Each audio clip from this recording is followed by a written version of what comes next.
and welcome to CSUF News. I'm Sarah Hidalgo. And I'm Lucas Dermagardician.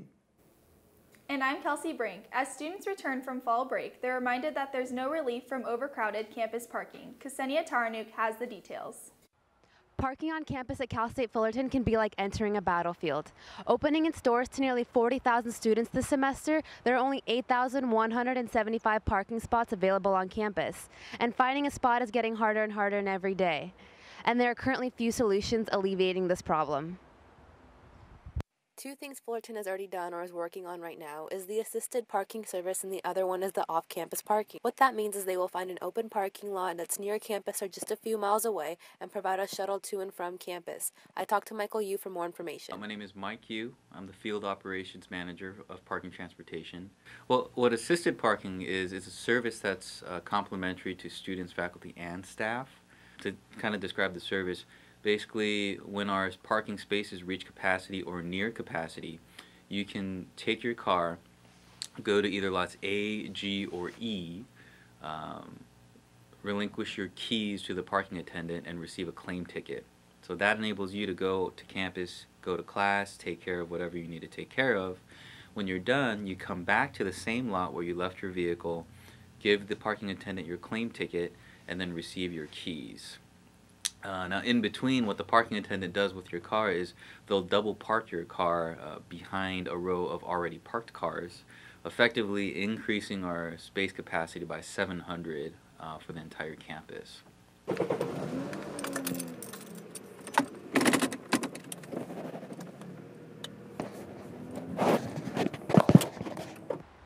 Parking lots A and G will offer extra spots located in the back of the school, and a shuttle service will soon be offered to those parking here on campus. As of now, though, parking remains difficult, and maybe parking and transportation services shouldn't sell an extra 10,000 theoretical spots on campus, and maybe they should lower the $236 cost of the permit. As of now, parking will remain survival of the fittest. This is Ksenia Taranuk, CSUF News. Thank you, Ksenia. For a school without a football team, students are paying close attention to one NFL player's controversial protests. Let's take it over to John Antonio. It's no secret that violence happens every day and every time. But what actions can we take or ideas to support and stop the violence? Oh, say, can you say? Before San Francisco 49ers quarterback Colin Kaepernick started taking his own actions and protesting by kneeling during football games in protest of racial discrimination and not show pride to the flag of the United States because of its treatments against people of color, in particular the police shootings of African Americans. Before there was Trayvon Martin, Michael Brown, Alton Sterling, and others, violence happens in every day and in every corner in every street. An interview I conducted with Cal State Fullerton's Sociology Department member, Burl Van, who specializes in cultural behavior, to discuss the topic of this Colin Kaepernick protest. He completely agreed and said, in his own opinion, Kaepernick did the right thing. Colin Kaepernick is doing is saying, "Oh, I'm going to make you think about it," because in my life, politics is personal. In my job, politics imbues it. So I need to show you my stance on this.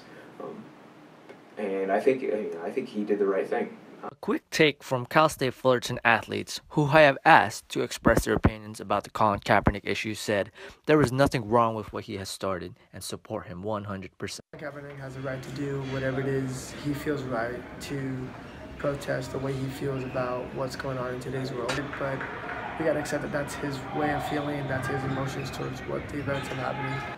John Antonio, reporting for CSUF News. Thanks, John. On a more serious note, the recent Stanford sexual assault case is a controversial topic weighing on students this semester. Predators has resulted in statewide policy changes. Adriana Heimovitz has the story. The number of sexual assault cases on college campuses continues to grow, but hopefully all of that is about to change. After the 6-month and rather insulting sentence of Brock Turner, people were outraged. In response, California Governor Jerry Brown signed new laws into action to help fight rape culture.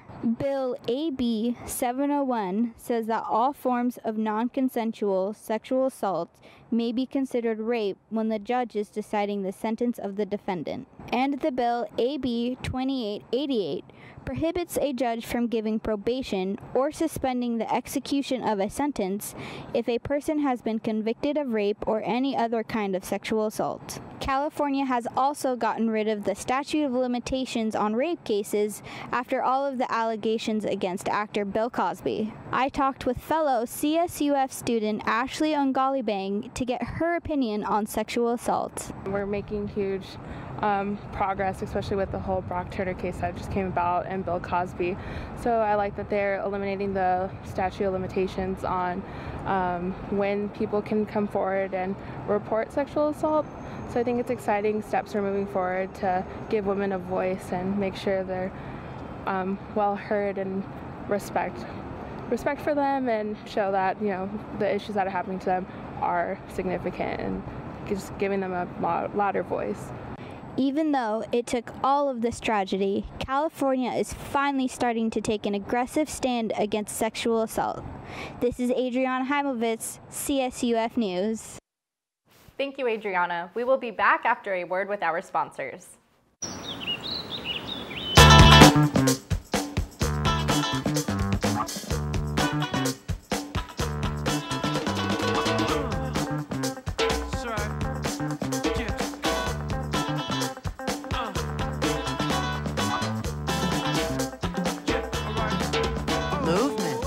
Along with weight loss, it's one of the many ways to fight osteoarthritis pain. For more information on managing pain, go to fightarthritispain.org. Welcome back to CSUF News. California has residents quaking in their boots. James Butts has some tips. They say the big one isn't an if but a when, and that you should be ready for the big one coming sooner than later. So with that, I'm going to prepare you to get ready for the big earthquake. Contrary to popular belief, this door frame may not be the safest place for you in case of an earthquake. During an earthquake, don't go under a door frame. Drop down under a desk and protect your neck like Wu-Tang, and wait for the shaking to stop. After the earthquake, shimmy yaw out from under your desk and get to a place away from buildings and falling debris, like this one. Also, be prepared for aftershocks and more shaking afterwards. Preferably stay out of the street in case cars are trying to get to loved ones after the earthquake. Cluster of recent small earthquakes, scientists think that the big one might be more likely. The swarm of 200 small quakes under the Salton Sea may be a trigger for a bigger one on the San Andreas Fault, which would cause a dramatic effect on Southern California. The swarm increased the chances of a big quake about 1%. So what do you do in case of an earthquake if you're at home? I just stand in the doorway of our room, hide under the table, and just like cover myself in a little ball. Are you more likely now to get prepared for a big earthquake? I don't know. Earthquake survival experts suggest that in case of emergency, you should pack an earthquake survival bag, like this one. Inside you should pack things like a first aid kit, extra food, and a light source. From under a random table somewhere, this is James Butts for CSUF News. That concludes today's local updates. I'm Kelsey Brink. I'm Lucas Dermugardician. And I'm Sarah Hidalgo. Thank you for watching CSUF News.